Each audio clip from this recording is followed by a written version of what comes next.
So if you hire an architect, you can also do the opposite way. He can make plans to actually have an easier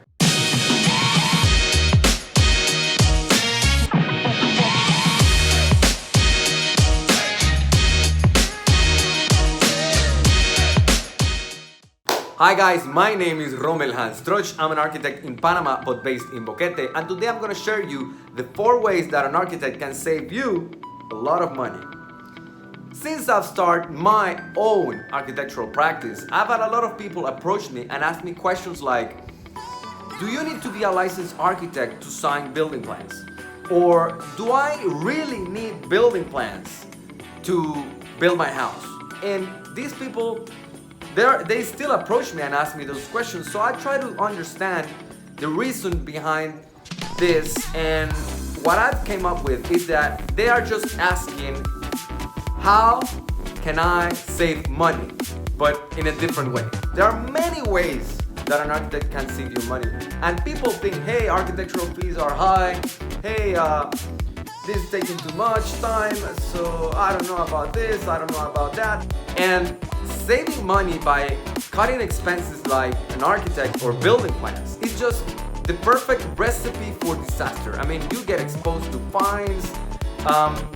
It's just not a good way to have your first steps towards building and owning your house. So instead, I've came with this video as a solution for people to understand that an architect can save you a lot of money, or actually make you a lot of money. So let's go with the 4 ways that an architect can save you money. And way number 1 is that an architect should give you a good design. And good design gets good appraisals.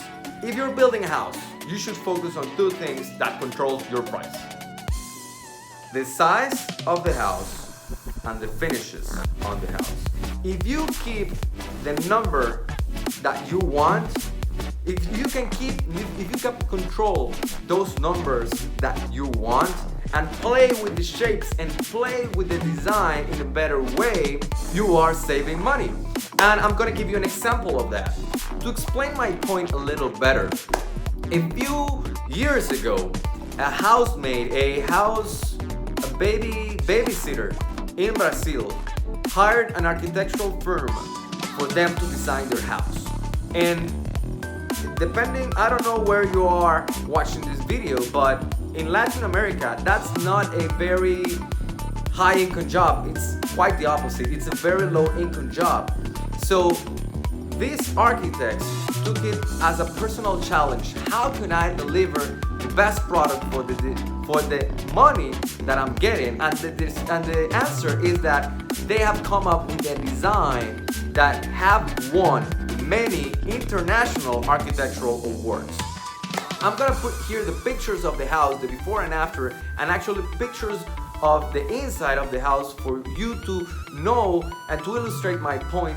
Obviously, here's an improvement on this lady's property and how she lives. And whether you like this design or not, this is a pretty good solution for this family. And the lesson behind this is that a house doesn't need to be expensive to be pretty. So, along with way number 1, I'm gonna show you way number 2. And way number 2 is that a good design sells fast.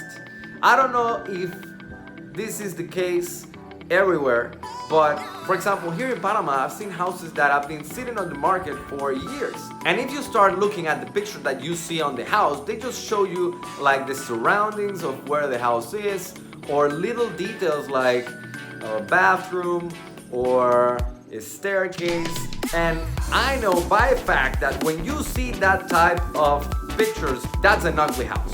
I know by a fact that that's an ugly house. If you don't see like front facade, like bedrooms, like the living room, an overall picture of the living room.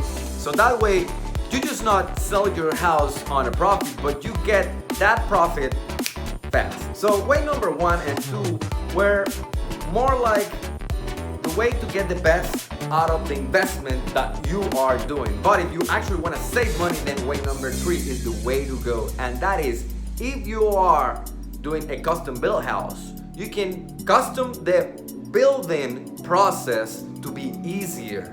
And that way, your contractor saves money, saves time, and time means payroll, and payroll means money. So to explain this point, I'm gonna show you the actual opposite. In this screen, you're seeing the image of a very well-known architect, worldwide known architect. His name is Santiago Calatrava. He's from Spain. And he is famous because he is an architect that later studied engineering. So he do his own structural calculations and they look great. I mean, this guy is a genius in terms of design, but he is not in terms of building. They are impossible to build. If you want to actually build those projects, you're gonna way exceed your budget and your initial quote. And I'm gonna put here an example. In Ground Zero, he did the train station, the metro station for Ground Zero. I'm gonna put here the overcosts of that train station for you to look at it. And at the same way, he wasn't caring about how it's gonna be built. He prioritized the design over the construction process. So if you hire an architect, you can also do the opposite way. He can make plans to actually have an easier construction process. So your contractor will save time, will save money, and so is you. And way number 4 is an architect can design a house to save you on materials. So the price of a house will depend on two things: size and finishes. And what those points have together is that they are both building materials. If your architect can design the house to reduce the amount of waste that you will have on materials, in building materials and in finishes, you're just saving a lot of money just by doing that. I don't know if it will be hundreds or maybe thousands, but the truth is that because materials, waste on building materials could represent up to 10% of the price of a house. So thank you for watching this video up to the end, but because you stayed up to the end, I'm gonna give you a bonus, a 5th way that an architect can save you money. And that is by finishes, location. As architect and as owner, when you are having a custom house built, you are facing a lot of decisions on materials. You'll have decisions like lamps, like tiles, like faucets, like, I don't know, railings. The list could go on. And if you use that money intelligently, you can save a lot. For example, a good place to put some extra resources, some extra money could be staircase. Staircases are very important in a house. They are basically like the spine of the house. Another way to actually take the most out of your money is to invest on really good interior lighting design. When you do that, your house improves dramatically. It's like having those houses that you see on Pinterest. And the list could go on things that you could actually do to invest money. For example, you could actually save some money on tiles because it's actually a big expense because you'll have to buy a lot of tiles. But use that money, save that extra $2 or $3 per square meter on tiles and put it in, for example, places like railing, places where the details will be pretty exposed and pretty notable. So hope you like this video, guys. If you have any questions, please let me know in the comments below. I read all your comments. Remember to subscribe to this channel and to like this video because that will help me creating more content for all the people that want to move to Boquete and the people that want to build their houses. See you the next time. Take care. Bye-bye.